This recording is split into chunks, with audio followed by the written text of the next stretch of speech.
This P0462 repairing video is dedicated to Honda's drivers. If your Honda is getting a P0462 error code, this video is going to show you one practical solution to fix the error code at home. Use the Zeus app to scan your vehicle and see the error code P0462. This code is set when the PCM detects a signal from the fuel level sender unit that indicates a fuel level that exceeds the fuel tank's capacity. Here is one of the most practical solutions to fix Honda's P0462 error code. FA, the fuel level sensor. The fuel level sensor is usually located in the fuel tank or attached to the fuel pump carrier bracket.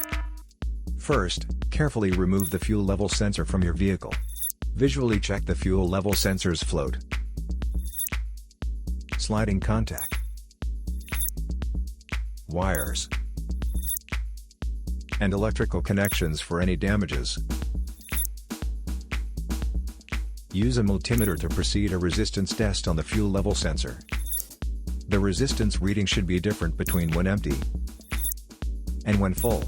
Check your owner's manual for the standard range. If your reading doesn't match the owner's manual, then the fuel level sensor should be replaced. So here is one of the most practical solutions to fix Honda's P0462 error code.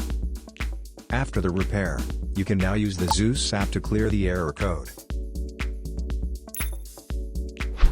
And tap the rescan button one more time to make sure everything is fine with your vehicle.